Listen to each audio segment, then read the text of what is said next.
sağlığımızı direkt etkileyen bir konu. Ne yemeliyiz, ne yememeliyiz sebze meyve açısından. Mevsimin meyvesini ve mevsimin sebzesini tüketmek genel önemli kuraldır. Yani şu anda hani seralar olduğu için öyle oluyor ki yazın kış sebzesi meyvesi, kışın yaz meyvesi sebzesi.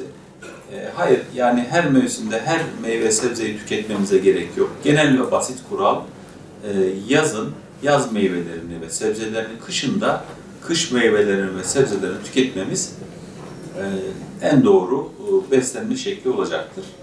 Kış mevsiminde turunçgiller, portakal, mandalin, greyfurt gibi meyveler daha çok yetiştiği için ve bunlarla da bol C vitamini bulunduğu için ve C vitamini enfeksiyonlara karşı da koruyucu olduğu için özellikle meyve olaraktan bu meyveleri tüketmemizde fayda var. Bağırsak sağlığımız için ve yine vitamin ve mineral için de sebze tüketimi de elbette gerekli. Kışın karnabahardır, lahanadır, brokolidir, ıspanaktır, pırasadır. Bu gibi sebzeleri tüketmek lazım. Ayrıyetten taze yeşil sebzeler de yine tüketmek gerekir. Nedir? Yeşil soğandır, maydanozdur, rokadır, teredir, dereotudur. Bunlar da tabii ki tüketmekte fayda var. Yani hastalıklara nasıl yaklaşalım? Nasıl tedavi olalım? Antibiyotik kullanalım mı? Kullanacaksak nasıl kullanmalıyız? Bunlar çok hayati konular. Çünkü antibiyotiklerin yanlış kullanımından ileriki yıllarda binler, on binler hatta milyonlarca ölüm bekleniyor. Bir defa nezlede, gripte antibiyotik kullanılmaz. Çünkü nezleyi, gribi virüsler yapar. Antibiyotiklerin de virüse hiçbir etkisi olmaz. Antibiyotikler aslen bakterileri öldürür. Enfeksiyon yapan bakterileri öldürür. Şimdi her ilacın olduğu gibi antibiyotiğin de yan etkileri olabilir. En başta alerji. Yani alerjik reaksiyonlara sebep olabilir. Sonra karaciğer enzimlerimizi bozabiliriz. Sonra böbreklerimize zarar verebiliriz. Bir de antibiyotik direnci dediğimiz konu. Biz yersiz antibiyotik kullanırsak bakterilerde antibiyotiğe karşı direnç oluşur ve o bakteri ile başka bir ileriki bir zamanda bir enfeksiyon yaşarsa o bakteriye antibiyotiklerin hiçbir etkisi olmaz. Yani o enfeksiyona karşı elimizde bulunan silahı tamamen kaybetmiş oluruz. Ondan dolayı da antibiyotikleri mutlaka doktor kontrolünde kullanmamız lazım. Doktor tavsiyesiyle kullanmamız gerekir. Boğaz ağrısının, öksürüğün bu mevsimde en yaygın sebebi gribal enfeksiyondur. Bir de tabii ki şu anda yaşadığımız bir pandemi var, Covid var. Biz Covid enfeksiyonu için, nezle için, grip için antibakteriyel antibiyotik kullanmıyoruz. Antiviral ilaçlar kullanılır. Yani virüslerin vücuda girişini engelleyen ilaçlar kullanılır. Gripte antibiyotik kullanılmaz mı? Kullanılabilir. Covid'de antibiyotik kullanılmaz mı? Kullanılabilir. Ama nasıl kullanılabilir? Gripin arkasından zatürre başlayabilir, sinüzit başlayabilir ya da Covid'in arkasından zatürre, sinüzit başlayabilir. İşte ikincil olarak gelişen bakteriyel enfeksiyonların tedavisinde biz antibiyotik kullanırız. Hastalarımız tek başına kendi kendilerine kesinlikle ellerindeki antibiyotiği hemen kullanma yoluna gitmemelidir. Gereksiz kullanılan antibiyotikler bizim bağırsak floramızdaki vücudumuza faydalı bakterileri öldürür. Bu bağırsak floramız bizim için çok çok önemlidir. Bağırsağımızda bizim trilyonlarca vücudumuza faydalı bakteri ve mikroorganizma var. Biz bunlara probiyotik diyoruz. Bir kutu antibiyotik kullandığımız zaman biz bu probiyotiklerin binlercesini, on binlercesini öldürüyoruz. Ve bu bağırsak floramızın eski haline dönebilmesi için haftalar, aylar geçmesi gerekir. Giyinme, bu mevsimde giyinme çok önemli. Neden? Örneğin şiddetli bir soğuğa maruz kalırsak vücudumuzun direnci düşer. Vücudumuzda milyonlarca bakteri var ve aynı zamanda virüs de var. Yani biz nezle biriyle, gripli biriyle, covidli biriyle karşılaştığımızda o virüsleri alırız. ya da o mikropları alırız.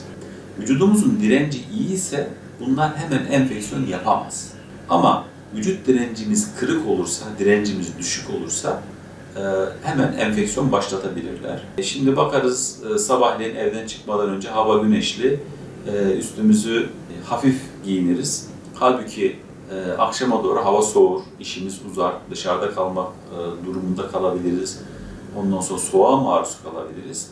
Ve soğuğa maruz kaldığımızda bu soğuk ne yapar? Bizim direkt direncimizi bozar ve kırar.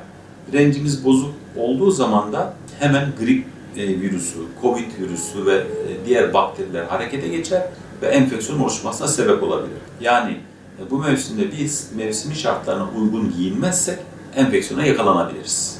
Şimdi biz dahiliye doktorlarının, iç hastalıklar hekimlerinin iki tane büyük sorunu var. Hastalarımızda gördüğümüz, gözlemlediğimiz, müşahede ettiğimiz. Bunlardan birincisi obezite, yani şişmanlık. Maalesef ülkemiz dünyanın en şişman, en obez 3. ülkesidir. Obezite birçok hastalığa davetiye çıkartır, birçok hastalığın zeminini oluşturur.